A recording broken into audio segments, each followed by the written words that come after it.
Well, today on Transform Evolve, I have Abhinav with us today, and I am so excited to visit with you, Abhinav, about your transformational experiences and really how we can grow and evolve and become amazing at whatever it is we want to accomplish. So, first of all, welcome to the show and tell us a little bit about yourself. Well, thank you so much for having me, Kyle, here. It's an absolute pleasure. And about myself, I'm a human who's been on his transformational journey for the past 7 years. I want to create an outstanding life for myself and my loved ones. And in search of creating an outstanding life, I got into my own personal self development, which led me to becoming a life coach myself because I was so inspired by all the changes that I witnessed in myself. And I thought, why don't other people live like this? And I said, I'm going to be the one who inspires other people to create their own life on their own terms consciously. Well, that's beautiful. Part of Transform Evolve is that we believe everyone deserves the opportunity to live legendary lives. And so I've been thinking a lot about what does legendary life mean? And really it could be boiled down to something very simple. Doing the unexpected, doing the impossible, doing what other people just think is not able to be done. Living a legendary life fits that scope. And I think it could be broadened, or you could even go deeper in each individual of what living legendary means. And so, totally with you on the whole personal growth and development aspect. Is like there's always something I could be doing to grow and evolve and become better at. So I want to start off today. You mentioned the other day when we were talking that you spent quite a bit of time in India. So tell us a little bit about your travels. That was for several weeks that you were over there, and what kind of fun things did you get into? Well, for sure. I was there for 3 weeks and I was there to attend five weddings, including some in my family, some of friends. It was absolutely fun. It was a hectic trip because I was either in a wedding or traveling between weddings, but it was so fun. I got to meet old friends, some of which I hadn't seen since school, which is 11 years ago now. And got to make new friends, saw my relatives, got to talk to them, and everyone was very curious as to what I'm doing now. So, just telling about my coaching experience and about me becoming a coach was pretty cool.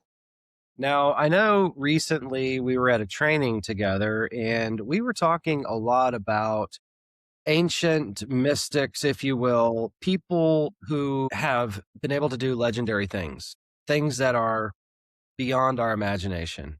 And so I wanted to visit with you a little bit about that because in my own search and research of knowledge around antiquity when it comes to spirituality and people being able to do impossible things, like that's been my big motive with not only this channel but with my own life is what is possible with the human body? Like, what can the human body do? What is it possible for us to do in our lives? And I think we limit ourselves. And so, like I said, as part of my research, there's a lot of ancient people that came from the Tibet region, from the Himalayas region, that were able to do really impossible things. Like, if we were to say we're going to do what they did, we would say that's impossible. So, tell me a little bit about your experience with that. I come from India, and we as a family, I was born in a Hindu family. And, there's a lot of mystical and mythical stories that I have grown up hearing to and listening to over and over again. But it was not until recently that I really, until the point I got to witness energy firsthand, that I was able to believe in some greater force or power that exists. And I like to people call it God. There's different religions, there's different spirituality perspectives. I like to look at it as energy. And I believe that energy is something that is so majestic because it's everywhere. It flows through each one of our bodies, and we just got to allow it. And I say we all are limitless. All we got to do is awaken what's possible, and awakening and being aware of the energy that's flowing within us. It's just so important and also so unreal and majestic. So I'm reading a book right now, or it's really a set of books. It's The Life and Teachings of the Masters of the Far East. And this book was written in the very early, and I still don't really know if it's fiction or nonfiction. I'm reading it more of a in a nonfiction place, and there's a lot of discussion in there about these masters, these individuals who basically were able to overcome themselves and achieve legendary lives, greatness, able to do wonderful, miraculous things that I would say 99.99% of the planet would think is truly impossible. And Yes. these people are oftentimes said to be over in India and the Himalayas area. And so, have you ever, well, I'll just ask point blank, have you ever come across somebody who's able to do that kind of stuff? Well, I haven't. I have been around some really highly intellectual or evolved human beings. I've come across some gurus who are not just there for the fame, but they're actually there in terms of a mental level. And just being in their presence, it's pretty cool. I remember there was one person. He's no longer with us now, but and I didn't know much about all these things. I was a small child, but he used to come to our house and we used to go to his events where he would speak. And my mom and my dad, they've told me on multiple occasions, he's like, we would in our mind be thinking of a problem and he would give a solution to our problem without even asking us anything about the problem itself. And just to have that, you know, s- guidance and intuition about what to speak, I believe is pretty legendary. So, I know you mentioned a book that was given to you. It's a very ancient publication, if you will. Tell me, do you remember the title? It's slipping my mind right now, but it was a The really title of the book is Sanatan Dharma, and Sanatan Dharma is it's basically Hinduism is not technically a religion. If you'd go to ages back on its foundation, it was called and it is still called Sanatan Dharma. And Sanatan Dharma is basically it's a book that tells us a way of living, not how to follow under a certain religion, but it's a way of life. It's a way of living, and that's what's in the book. And it's a pretty amazing book that I came across, and I was blessed that I came across that, and it was cool. So, what are some realizations as you have read through this book that you have found for your own growth and evolution? Well, one of the really simple things about what I read in the book is the entire process of karma. And people think of something like karma as something that we all talk about, but what truly is karma? And what truly karma is having a thought and a desire, having a desire and then a thought and then action. And this is the cycle of karma. Let me give an example. A person has a desire of buying a new shoe. So he starts thinking about buying a new shoe, and then he goes to the store to actually buy a new shoe. And he buys it and he gets a shoe. Now, it's pretty simple when I define it from a shoe buying aspect, but apply it to every damn area, every damn thing in our life. We all are in this constant cycle of having a desire. And from that desire arises the thought. And from that thought arises an action. And we think of karma as just an action. So, what we want to do, we try to do is we try to change an action. And that is reversing the process because the action is the end result. It's not the starting point. The starting point is the desire.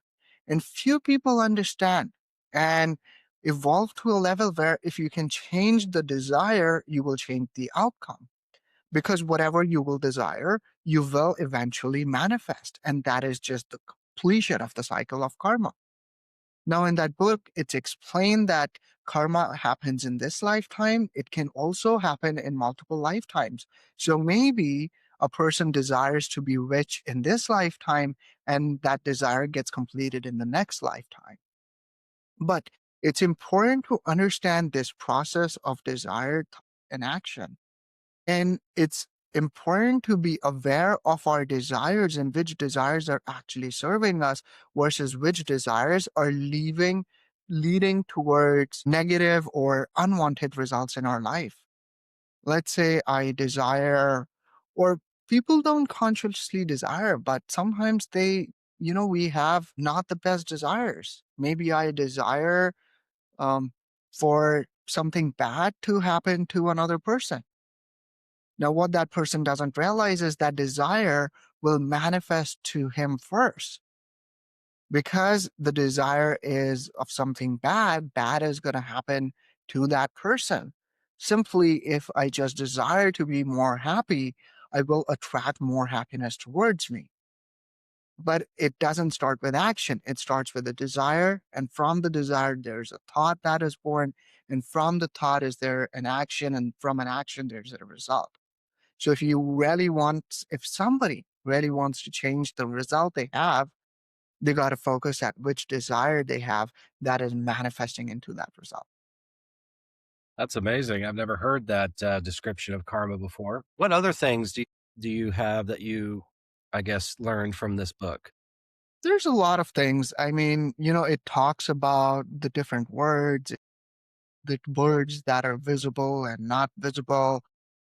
I don't want to go into, I read it a long time ago, so I don't want to go into the exact details of things that may remember 90% until unless I know for sure, like with the desire thing, I know it is that it's how it was said in the book. But it talks about the desire, it talks about different words, it's talk about our different bodies, which are spiritual, mental, emotional, and physical. It talks about the different roles these four bodies plays in our life, and how these four bodies, what happens after death to all these four bodies, which is quite cool to read as well. So it talks about all these different things. Well, that's really cool. So, how else are you living a legendary life, Abhinav? You always intrigue me. Thank you, Kyle. I think the most legendary, and since we were talking about spirituality and energy, I think the most legendary thing in my life is my intuition. And, you know, everyone talks about intuition. Few really understand intuition to a deeper level. I mean, my entire life is based on my intuition. And I have built my intuition over the years, and I have built the trust on my intuition to a point where I can now just trust my intuition and I know it'll guide me to the right spot and towards the right outcome. And sometimes it may feel like what's happening may not logically sound right, but the intuition guides us more and more towards where we want to go, which is again what we desire truly internally. Talk a little bit about intuition for me. How would you define intuition and where does it come from? I've been meditating for almost 7 years. I complete 7 years on 3rd February of this year. I complete 7 years of meditation, and I believe by meditating every single day, doing a lot of release work and a lot of self development work that I have done it myself, I have built my connection to my higher self. I think my intuition comes from my higher self, and my higher self is just this spiritual being that is me who knows what I really need to do. And I believe we all have this higher self. I mean, we do. It's technically not possible for us to be alive without having the higher self inside of us. It's just building that connection. And I believe the guidance is always coming there, but we block ourselves with our conscious thinking and logic to and avoid us from receiving the guidance that is flowing to us. Think of it as if guidance is coming from here, I have all these thoughts, and there's layers and layers of thoughts. There's our own perceptions, there's our own programming that is blocking from that guidance flowing inside of us. And so when you clear up everything that is blocking the guidance from coming, the guidance flows naturally. And this is something that you do with your clients? With working with my clients, they can, yes, get to that point of building that trust and intuition within themselves, 100%. So if somebody wanted to work with you, how would they get in touch with you? Well, they can go to my website. It's cyder.com, cydir.com. And I have a link to literally for anyone to book a call with me. They can book a call and have a chat. Well, beautiful. So I want to go back. We're sitting here 1st of January. It's a brand new year, 2026. And it's very common that people will consider how I did in the last year, how do I want to do in this year? And so with that in mind, what are some things that you are currently working on in your growth and evolution journey and what are you setting as far as goals in this new year?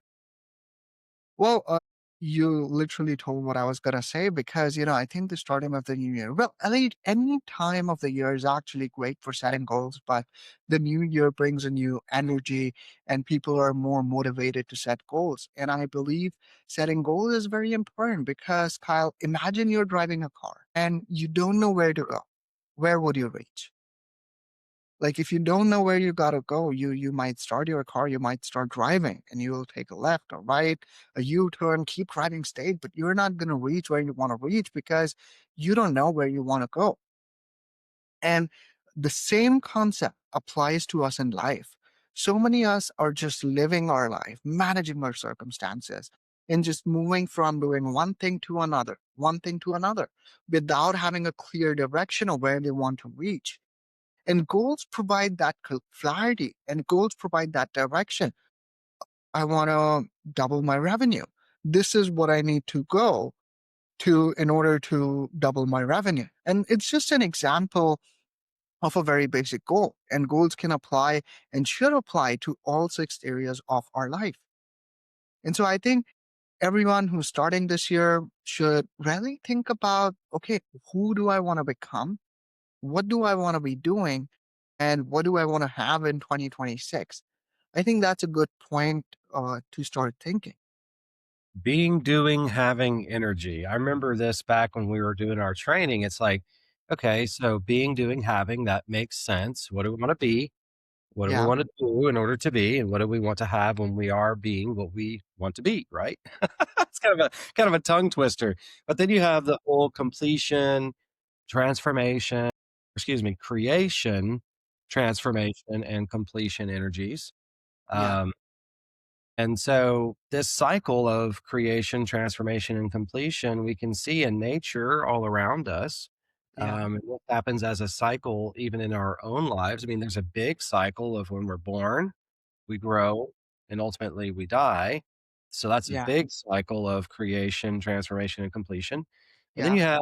then you have the smaller cycles. And that's been something I've been really paying attention to, Abhinav, is trying to be very observant of these cycles and patterns in my life. And I feel like when a person can become non-afraid, basically comfortable with the fact that these cycles exist, that a cycle is not the end of everything. I think there's a lot of people that fear completion. They don't I'm one of them. I struggled with understanding completion energy and not being afraid of it. But once we understand these cycles, then we can use the cycles to our advantage as opposed to being controlled by the cycles. You mentioned the 6 areas of life, and I want to break that down. So you have career is one, health and wellness would be a second.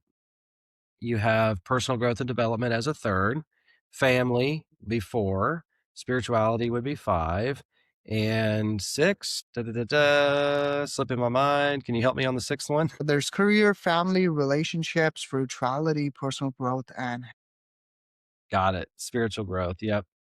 So, in 6 areas, so if you break down your life into those 6 areas, and if you were to sit and say, "What do I want to be in each of those areas?" And it could be yeah. simple. It could be a one sentence, like, "I want to be physically fit." That could be in your health category.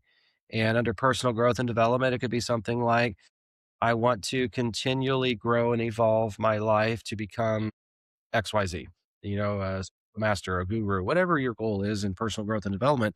Now, personal growth and development can be a lot of things, but the point here is if you break down the 6 areas and for each area, you would write, who do you want to be?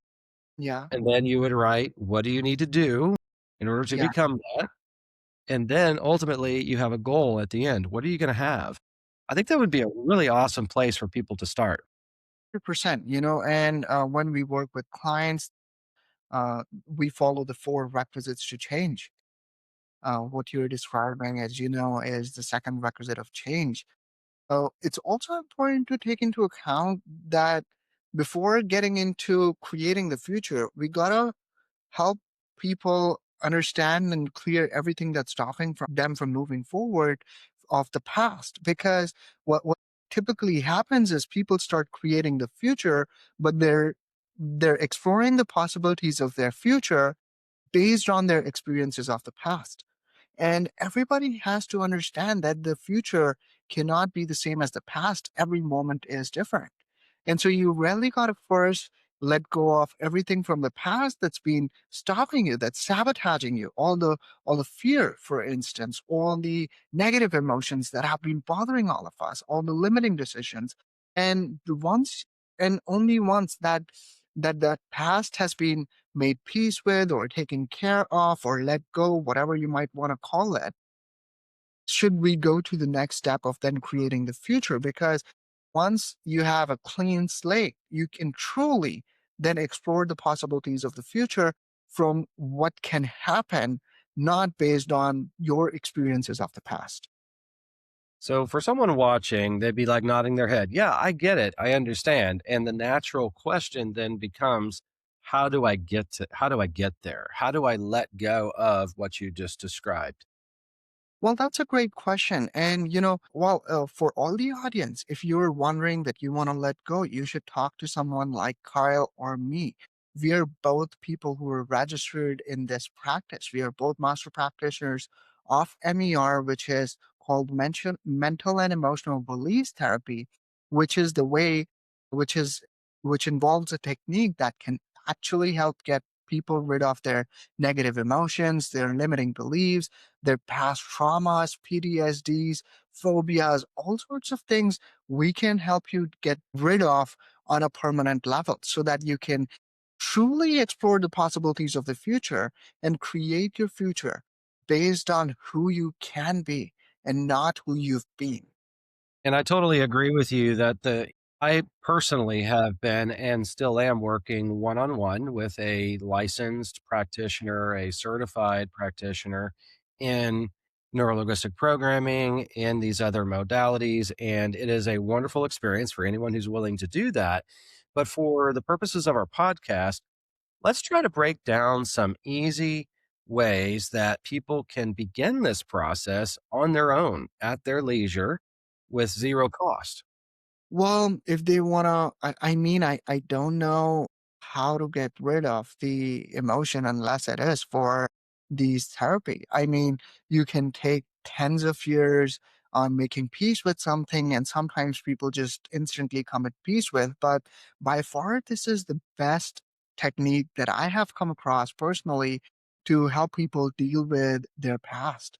So I mean, you're asking me to ask a question that I don't think is possible as of now. I would love to know if there's any other way apart from, well, I know there's energetic release work, but more on that later. I'm still learning. I still am yet to learn how to do that myself. But I think for now, mental and emotional release therapy is the best way for someone to really truly experience change in the shortest amount of time possible. Totally agree with you, Abhinav. In my mind, I think a person let's break down how we develop these limiting beliefs. Let's break down how we develop these emotional blocks, how a person develops PTSD, for example. I will be the first to admit to everyone watching, to you, that I had some PTSD. I've never been a military veteran. I've never been in the military. But PTSD is a term that became widely known because of military wartime experience. But PTSD can happen to anyone, anytime, anywhere, any place. And what happens is when you have a negative emotion coupled with a very traumatic experience, then the brain actually connects the two and it creates PTSD. And the level of which depends on how strong was the negative emotion and how strong was the traumatic experience. So, for instance, a person getting into a accident in an automobile could have PTSD around driving a car. Let's say, in relationships, if a it doesn't matter, male, female, if a partner inflicts a traumatic experience on the other partner in some way, shape, or form, and there's a negative emotion, you could have PTSD there. So when you think about PTSD, because people are familiar with the term, and you think about negative emotion and traumatic experience, you can see the connection between an emotional block that we may have in our body and Hmm. PTSD. Yeah. Now, why am I talking about all of this, Abhinav? Well, it's because we have to begin to have a detailed understanding of why it is, Yeah. what we do, when we do it, how we do it. Yeah. And we mentioned a meditation practice. I encourage everyone to do meditation. I think meditation is very effective at becoming very in tune with our bodies, Hmm. with our mind, with our higher self, but it also develops a practice of awareness just in general. And if a person is unaware why they do what they do when they do it, then there's no way to change. The only way to change anything is you have to become first aware, right? So, my advice to people, and I'm curious your thoughts on this, is if a person doesn't have the resources right now or doesn't want to spend one on one time coaching with somebody, maybe just advising them to sit with themselves and start considering why it is, take an area of life, whatever area that is, say it's your health. Sit down and think about it. Why am I unhealthy in this way? Yeah. What are some thoughts, programs that I have running in my brain that's keeping me in this unhealthy position, whatever it is? Or let's say it's a career. You're looking for a promotion. You're at a dead end job, so to speak. Can't find a job. You're unemployed. There's lots of there's lots of circumstances there around career that you could be running stories, right? 100%. And I agree with you. And I think being aware is the first step for sure. I mean, for all the people that I have worked with and done breakthrough sessions on with, everybody had some sort of trauma. And for some people, PTSD or trauma is huge and has consciously impacted their life. For most people, I would say, the trauma and PTSD is so unconscious that we don't even know it's driving our life until and unless we become aware of it. I myself, when I did my release work, I released some of the trauma that I've been storing from years ago when I was as a child. And as a child, small events can have such a huge and profound impact on our neurology and programming that we have no idea, which as adults would be like, it's nothing. But as a child, it meant everything. And that event develops trauma within ourselves, which we have then stored. And it's impacting our life in ways we don't imagine. While you were talking, I remembered for those of the people who may not have the time or the money, well, mostly the money to work with a coach right now, they can actually read the book. I think I should have it right here. It's called, yeah, right there. Well, this book, Mental and Emotional Release Therapy, it explains what the technique is. It explains more about how emotions are formed, and it talks a little bit about the process of how we get use this technique to deal with past emotions and focus and trauma. So people can probably go through the book. It's Mental and Emotional Release Therapy by Dr. Matt James. That is a awesome book, and I think what impressed me the most about that book is the level of scientific research, I guess you could say, that went into it. And if I'm not mistaken, there's several clinical studies that they did when they did the book. There is a clinical study. So what we are talking about, guys, it's not just like because I think or Kyle thinks, it's actually backed by science now. I'm a big science nut, Abhinav, and when I started my journey here to grow and evolve, that was about 4 years ago, maybe a little more now. And it was a show me, right? It was, I want evidence. Yeah. I'm gonna spend my time. If I'm gonna spend my money, I wanna see the evidence. And, my degree is in a science degree. I'm a civil engineer, structural engineer, and so everything is evidence-based. That's how I was trained, right, with my degree path. And in life, that's how I'm wired. I want evidence. Now, at some point, we get into the whole belief system that we can create reality just through belief. Yeah. And, we kind of hinted at that earlier when we were talking about limiting beliefs. Yes. Are those are belief systems that we have created as a child or somewhere in our lifetime. It could be something as simple as I am not smart. Yeah. Right. You created that because maybe when you were 3 years old, you were scolded, whatever, and now you have that belief that carries forward and you're unaware of it, and all your life you've struggled with new technology, or you've struggled with going to school and getting good grades, and it's because you had this belief, right? So, evidence based is important to me, but I'm actually transitioning into more belief, less evidence. Like I've seen enough evidence. Somebody told me this, and I love this statement is everyone is evidence based at some point, and everyone has to make a decision. When am I going to move from evidence Yeah. to belief?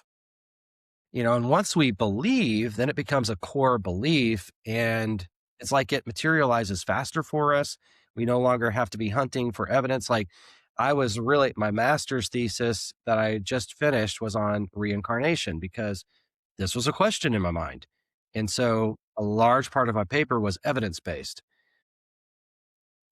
I love Bruce Lipton's work. He talks a lot about beliefs, Yeah. his book, Biology of Belief, and how our beliefs actually scientifically documented can affect our biology. Now, Yeah. crazy when you think about it. A simple thought in our mind can affect our biology, our Yes. physiology, how let's go back to being healthy. Our Yeah. beliefs can affect how we are healthy. So that works. What you just showed, MER works 100%. And I love the evidence behind it. Reading the book and understanding the concepts will develop a belief system that Yes. this works. And then Yes. it's like that builds upon the effectiveness. And I'll tell you firsthand, when I learned MER and became certified in order to practice on other people with MER, Yeah. I had an experience that just blew my mind. It was a young lady, 20s, 25, something like that. She had immigrated to the United States, Wow. and she came from a war-torn country and had witnessed 2 different wars before she turned 18 years old, I believe. And the wars were on her homeland. And she had a lot of baggage, a lot of emotional traumas and things bothering her. And after a pretty lengthy, detailed personal history and going through the whole process of removing all of those emotions that she had stored inside of her, I saw transitions right before my eyes. Like as we were doing the process, I was seeing her transform, right? And then we had to take a break because we were at the end of the day Yeah. and we were going to meet that next morning. When I saw her come around the corner that next morning, I literally did a double take. I was like, "What? Is that the same person?" I mean, she Wow. literally, physically, mentally, and probably spiritually and emotionally, so all 4 bodies, spiritual, mental, emotional, physical, she transformed into a different person. I was blown away. And so for me being an evidence-based person, MER works. So thank you for pointing out that book. That was excellent content for somebody at a very small fraction of Yeah. cost and go get that book and can start understanding the possibilities, really, what is possible. Yeah. I mean, that's so true. And I myself was a very skeptic person. I would like had to be convinced hard to understand and to truly know that okay, something really works. And when I started with my self-growth journey 7 years ago, I came across positive affirmations, one of the first things I came across. And for 4 straight months I was doing all sorts of positive affirmations. I deserve the best, I want this, I want that, I have this, I have this, I have this. And for the first 3.5 months nothing was working. I got pretty frustrated at one point, and I'm like, why isn't this not working? Is there something wrong with me? Again, one of my limiting beliefs at the time. Why does everything has to go wrong with me? All these sort of negative things start coming up. And then, I moved to a new country and I was buying a car here in Canada. And then I went out and I was looking for the cheapest car at that point that was available here.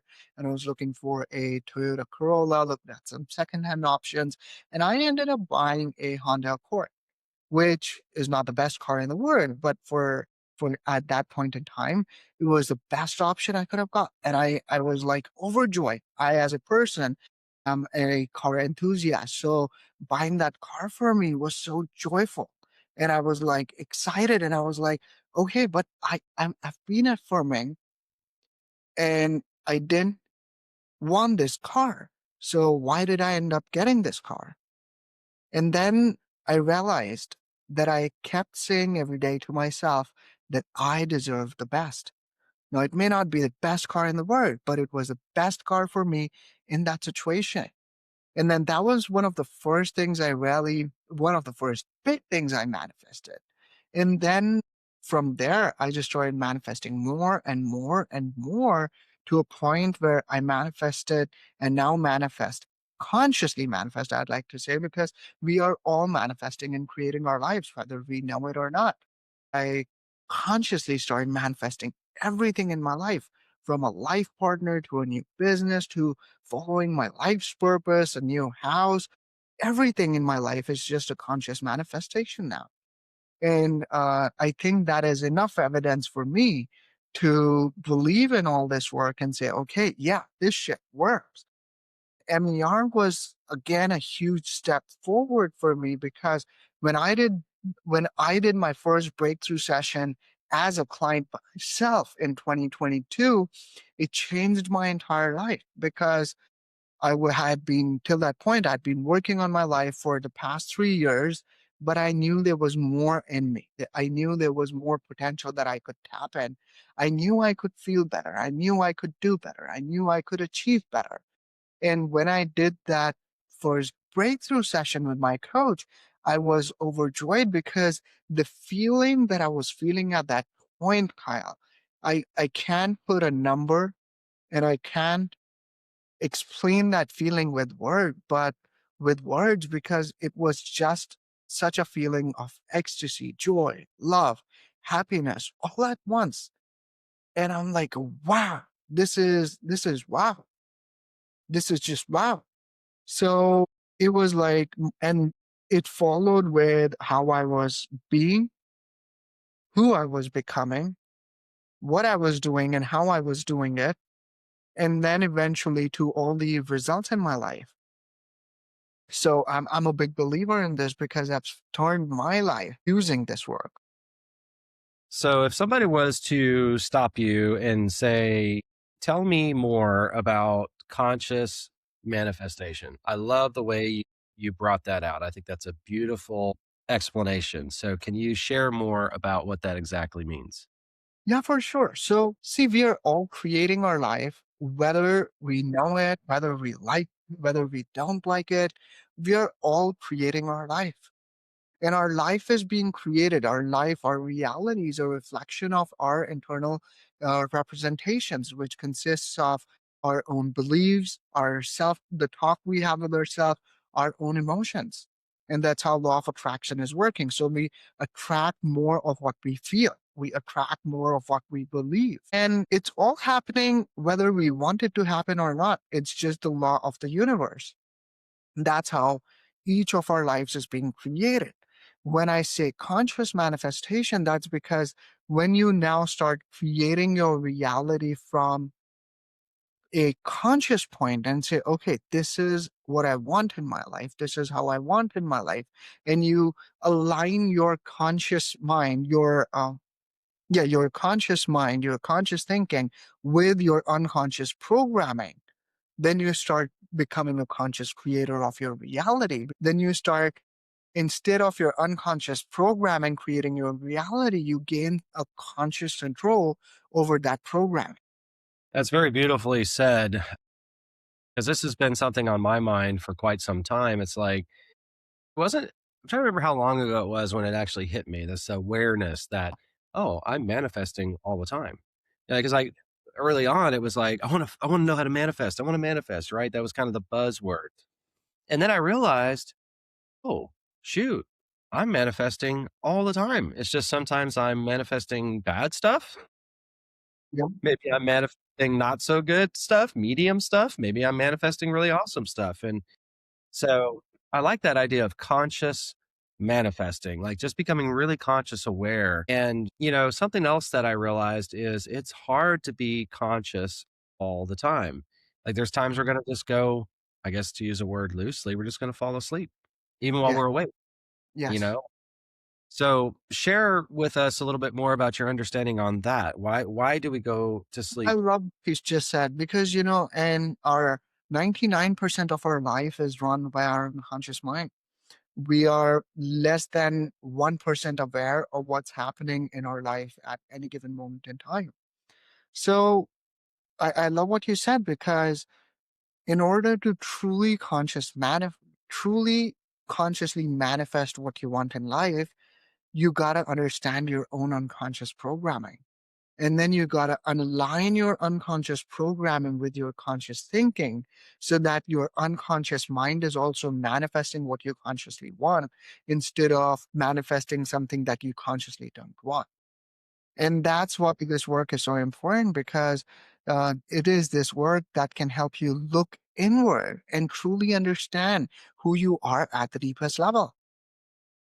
What did I hear the other day, Abhinav? And I want to dig into this. Like I said, I'm a science person, so if I quote something, I want to make sure it's valid, right? But I hear these people say these things, and one of them is that somehow scientists determined we think about 60,000 thoughts a day.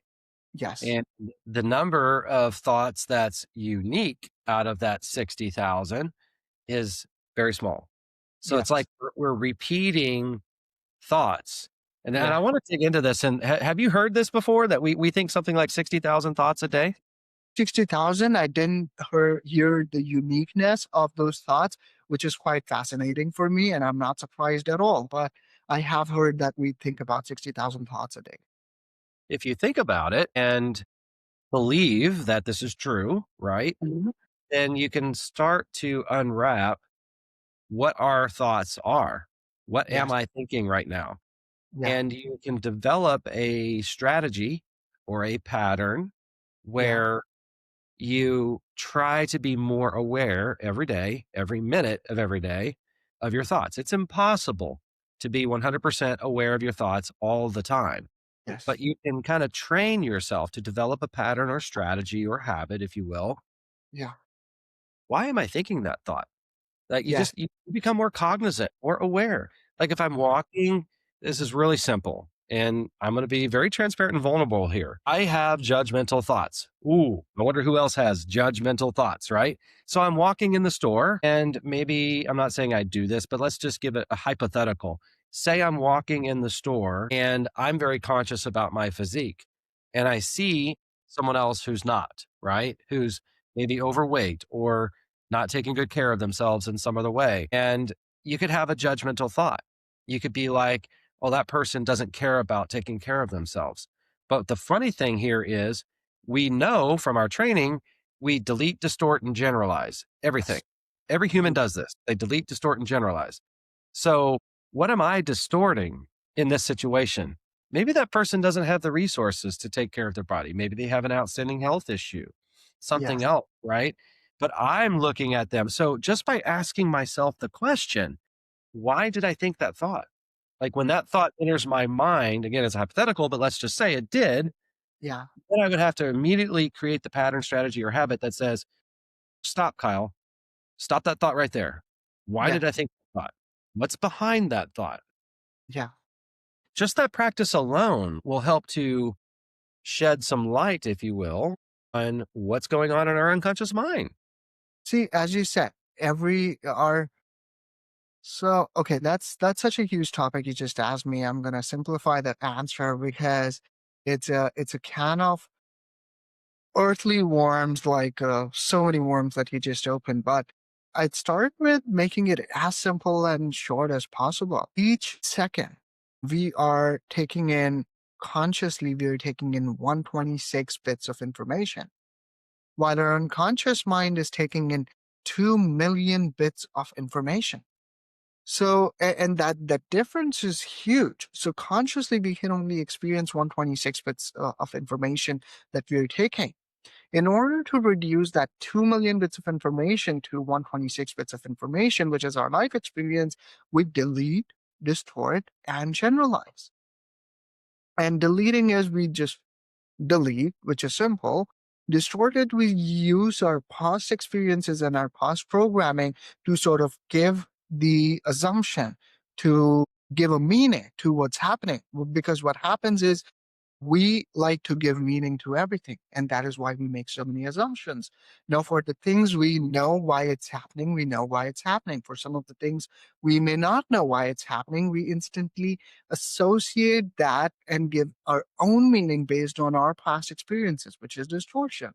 And then generalizing is okay, if this happened once, this will again, this is how it happens every time. And we generalize again based on a past experience, based on our association of the current experience to whatever happened in our past. And it's all happening at an unconscious level. And that is how we are experiencing life. So, Abhinav, in the last few minutes that we have scheduled here, I want you to drop some gems for those people that are watching, something to add a little more value to our conversation. It could be something like, here's some way that you can transform your life in the next 30 days. Here's some things to work on. Just what are some gems you might share?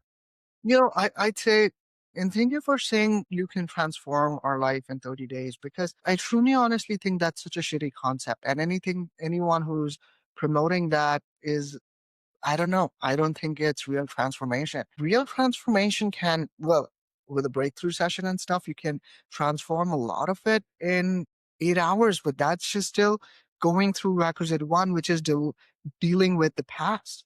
True change comes through four requisites of change. And when I'm coaching someone, it takes about 6 months to truly transform one area of life. So I don't think like 30-day transformation is truly possible in terms of on a macro level. Maybe you transform one habit in 30 days and that's realistic. So I think guys, for anyone, the most valuable thing you can do is be committed to your own life. It's been 7 years to be exact. It's been 6 months, 6 years, 11 months, and 7 days since I took my first self development course. And since that day, I have been committed every single day to improve my own life. And I'm going to stick to that commitment till the time I take my last breath.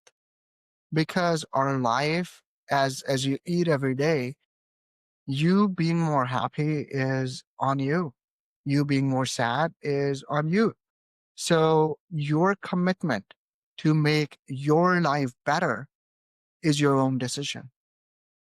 And you Kind of got to that decision in order to truly transform your life. It doesn't matter how you transform. We all have different journeys, but what matters is you make the commitment to transform and to create the best life experience for yourself.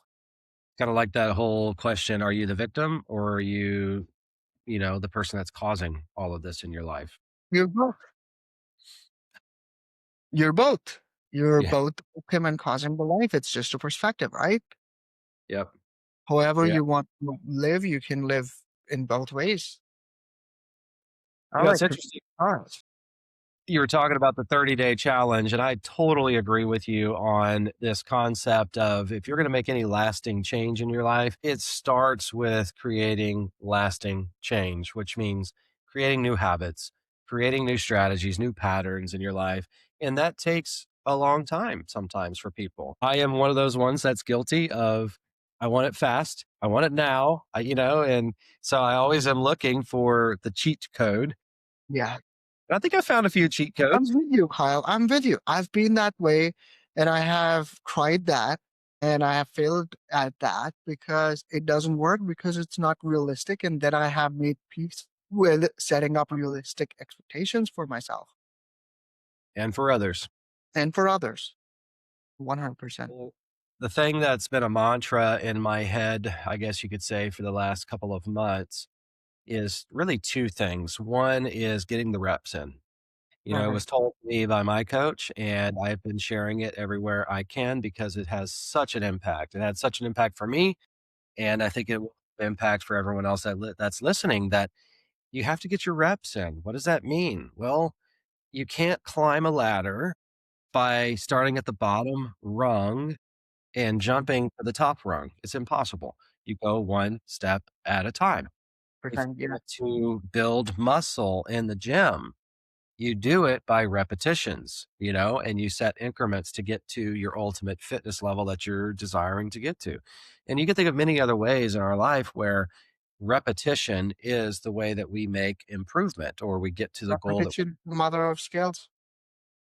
So that's the first thing is get your reps in. The second mantra is 1% a day equals 100% in 100 days. And I remember the first time I heard that and I was like, that's BS or, that doesn't really make sense. I struggled with that. Now I'm much more congruent with that. And it's this concept of a small little change each day adds up to a big change. And so if you do a 1% adjustment in your lifestyle and what you're trying to do and grow and evolve, over 100 days, you're going to be a whole different person, 100% different. And I'm like, well, and I was loving what you shared about how you're almost 7 years into your journey and you are committed each day. That's like that 1%. So I would love to go back in time and meet the Abhinav 7 years ago, and see just how you've transformed. Completely, completely different person. I was such a different person. Yeah, I know. I just go back and look at what I was 4 years ago and compare to today, and it's just amazing. And so, by that definition, we're living legendary, brother. I love it. Sure. All right. Well, last opportunity here to just share with the group. How can they reach you if they would like to work with you one on one, Abhinav? Well, first you can go on my website. It's cider.com, cydir.com. You can also connect me on Instagram, on LinkedIn. My name's Abhinav Jindal. My Instagram handle is my first name, last name 97, which is ABHINAVJINDAL 97. And just connect with me and let's have a conversation. And Beautiful. thank you so much for having me here, Carl. It was absolutely fun. Let's do this again sometime. Such a fruitful conversation. I think there's a ton of value for anyone who's really listening to this because it's tremendous value packed in this short amount of time. Well, definitely more to come for sure. Thank you again on coming on, Abhinav. We will talk to you later. My pleasure. Thank you and be limitless.